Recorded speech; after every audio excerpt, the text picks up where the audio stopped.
Hi, I'm that James guy, and today we get to spend even more time with Wilma. We're going to clean her up and get her ready for reassembly. We are going to clean up the block, get her ready. It's still disgusting. Have not even touched this since I pulled the head off. Plus, we're going to take apart the timing belt side of the engine. You can see down there, there's the water pump. We're going to replace that. We have parts. We just need to clean this all up and get her ready. But we're also going to get the cylinder head all ready to be sent out. I have a new valve for it. You cannot buy seats. Let's get started on getting the cylinder head ready to be sent out.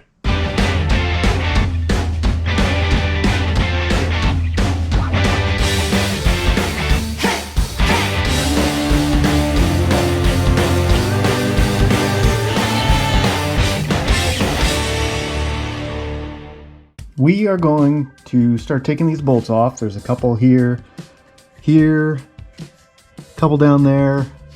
Hopefully this cover will come off real easy. I know there's a couple like way down there at the very bottom. We'll get to that. Let's go.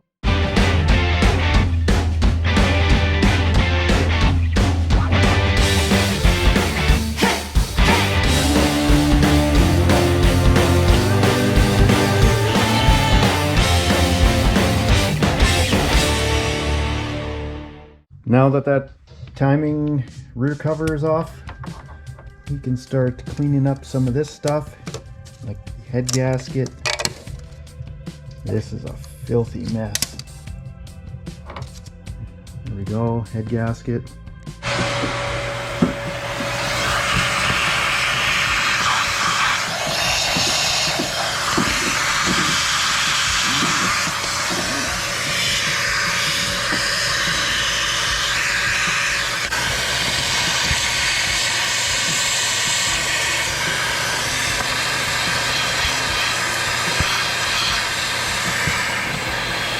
Okay, just rolling this engine over to get some cylinders at TDC and others at bottom dead center, just so we can check to see what shape this thing is in as far as crosshatch and all that stuff goes.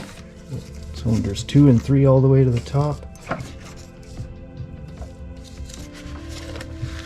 Wipe.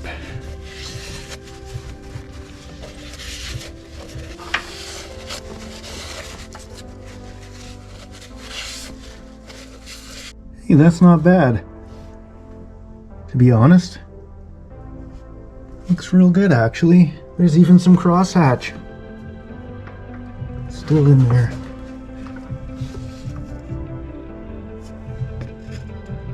I like it. She's a good one. Let's roll this over and check the other two. Equally as amazing. You can see like there's some lines, but they're you certainly can't feel them with your finger. Check the other side. I think this thing's in pretty good shape. We're just going to put her together as is. When it comes time to cleaning the deck, there is no need to go crazy with sandpaper and all that kind of stuff. You just want to make it clean. So I use a sharp scraper. This is just some sort of a scraper I got, and I sharpened it myself, made it nice and flat. And all you do is just work around everything, and you make your way all the way around all the cylinders, all the critical gasket sealing areas. And when you're done, you can give it a little bit of Scotch-Brite, maybe a little bit. Certainly doesn't need sandpaper. Basically, you just clean in a rag, and that's good enough.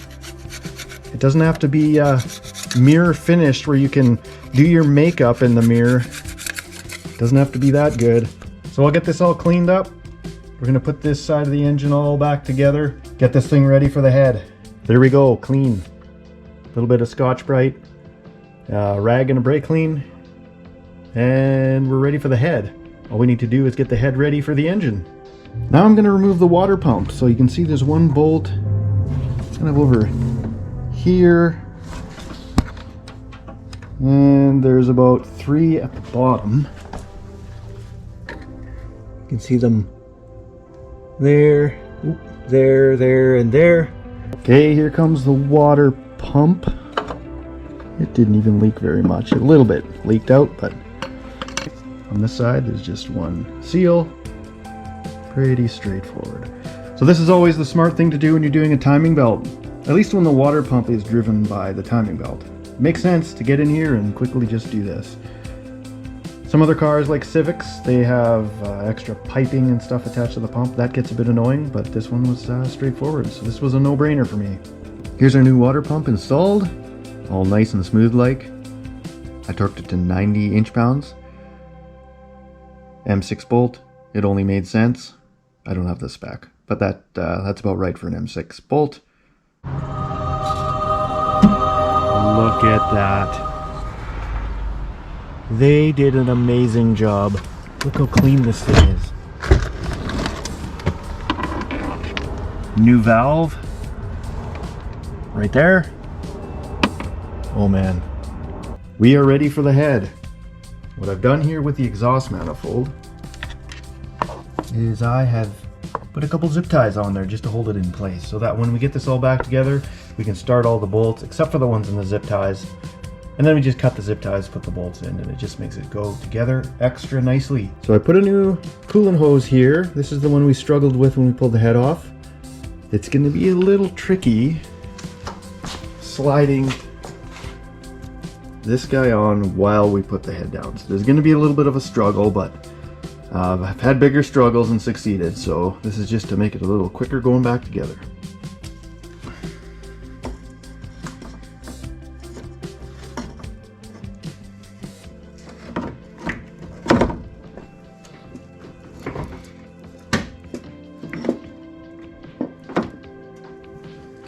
Oop, popped in.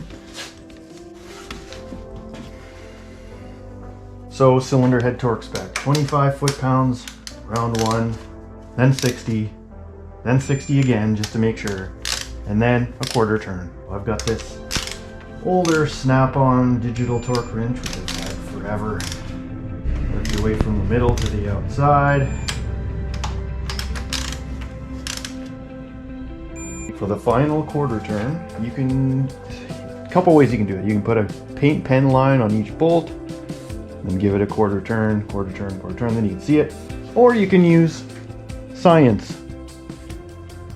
Snap on, half-inch torque wrench, and it somehow, through magic, measures the torque turn.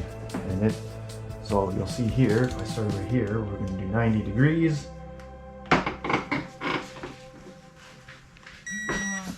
And it just somehow knew. You can even stop halfway and continue like that. Using magic, it knows. Way easier than drawing with a paint pen.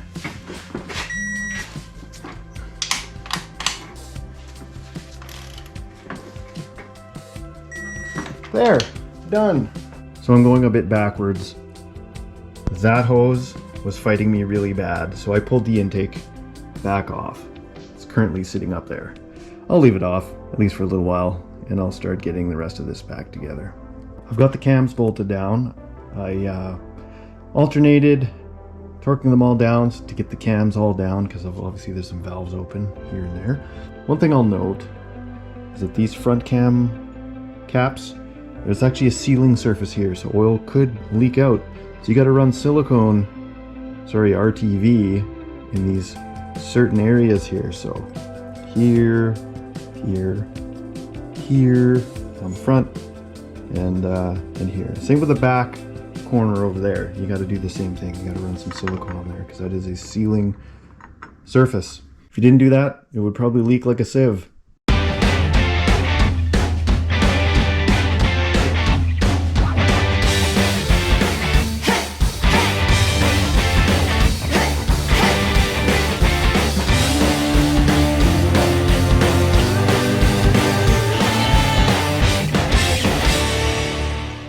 So cams are bolted down. I punched new cam seals into the end. I didn't have a very good driver. I didn't have a driver at all for that seal. It was super awkward with pry barring and hammering, and hopefully they're okay. What I did find is that the lid from Castrol Edge is actually the perfect size. It does contact on the end. You can see it kind of bowed out, but some of the hard work was done by this cap. So if you use Castrol Edge, there's a top tip for you. I've installed the inner timing cover, cleaned it all up and installed it, and I put the main adjustable tensioner back on. So this adjustable tensioner uses a hex, whereas the factory one uses just a 1/4 inch ratchet. Does not make a lot of sense. There's a spring you can see right here. The spring is in this groove where it's supposed to be, but you can kind of rotate it. You can see it's on an eccentric shaft, and I can rotate it in either direction. So I want to put it farthest away from where the belt's going to go for now. Right there. But this right here is your window that will rotate and line up with the spring to get you the correct amount of tension. It's not making sense right now, but I think once the belt goes on, I think then things will line up. But first I have to get the gears and the other tensioner on. This timing belt is the worst thing I've ever had to do in my entire life. I have fought for an hour and a half to get this thing on and in time. Every time I do it, I'd roll the engine backwards and ahead a little bit to take out the tension, and the timing marks would be out. I hate this car. I hate this car. Anyway, I'm going to show you what this tensioner looks like. Like I said before, it doesn't make much sense how it works. I'm going to try and show you. Okay, I need another hand. So you can see that spring across there, and as you tighten it, you will notice it moving, and then that little thingy moving back there, and what you got to do is line up the tension so that it's in the middle of that groove. See, if I push too much, it'll go past. That was too much tension. So I'm going to go ahead a little bit. See, it doesn't work. It doesn't really do anything until you get the belt on and start turning this thing, and I'm turning it counterclockwise. Do this again. Right there, middle of that groove, right there. And then what I need to do is I need to grip my 13mm socket on there.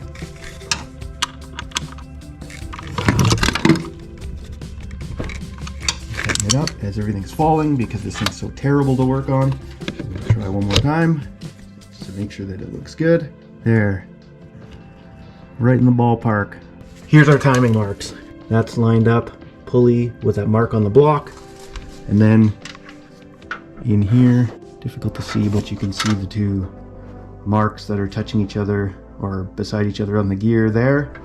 The gear says up and up. They're the same gears. You don't have to worry about swapping them or anything like that. Then what you do is you roll this thing forward. Roll the engine over forward 2 times. Just to make sure that everything still lines up. So we're going backwards again. Here. Forgot to put this in. Is that important? Yeah, a little bit. Goes in there, in that hole, right there. Yeah, it's important. It's a side motor mount. Got the timing belt in, struggled with it for a while, and yeah, I gotta... I'm so mad. The bracket is in. This was a fight. A massive fight. There is no room in here. It is crazy. But it's in. That was the kind of my biggest worry here. I actually had to unbolt the last bolt on the power steering pump. So you can see here the power steering pump is fully loose. There was this one last bolt that was in there. I had to push it out of the way. Yeah.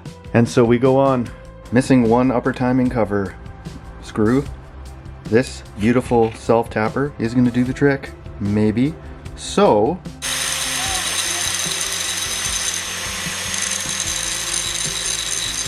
There. There is very few things in this world as satisfying as putting a new valve cover gasket into a valve cover. Working the little gasket all the way through, like a little puzzle. Kind of like pushing it all the way down. I do the spark plug seals as well. It's actually really satisfying. I think this is my favorite part of the job so far. Just so you know, whenever you install a valve cover, always put at the sharp corners where the gasket has a transition, always put a tiny bit of RTV. There's one there, there's one there, there's one there, and one over there, which you might not be able to see. Well, I got it all back together. I didn't really document the assembly process, but yeah, it's the same as putting it back together, just backwards. So here we go. Let's start this thing.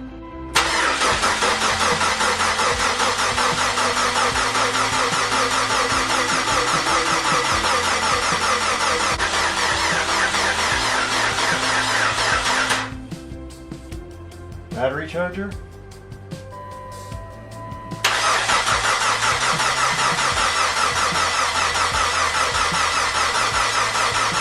So I realized that the cam position sensor right there has the exact same connector as the ignition coil pack right there. Exactly the same connector and kind of same length of wires. So what I've done is swap those since it won't start, and we're gonna try again. Ooh.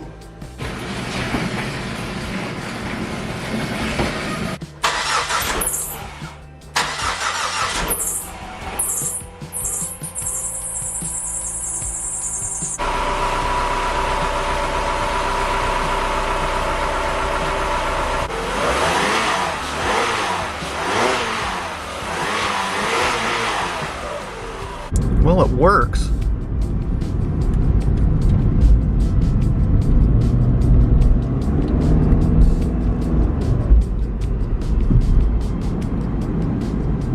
Brakes have been sitting for a while, you can tell.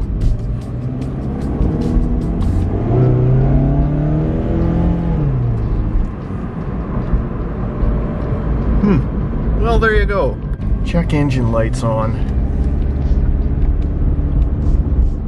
That can't be good. Maybe I forgot something. Who knows, right? Well, let's see what we have here.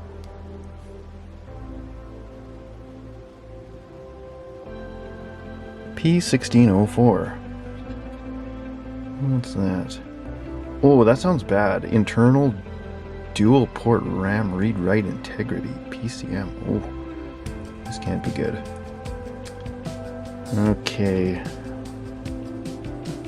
Transmission. You know what? Let's clear. Clear. Okay. See what comes back. Yeah, clearing completed. Let's give it a key cycle.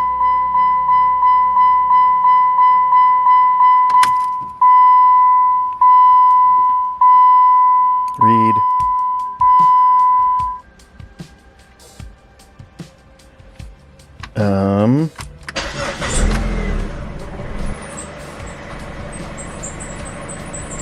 I think I need a new belt for my alternator. Ooh, yep, should have put a new belt on. That's annoying. Oh, nice. And it doesn't appear. Check engine light, seems to be off.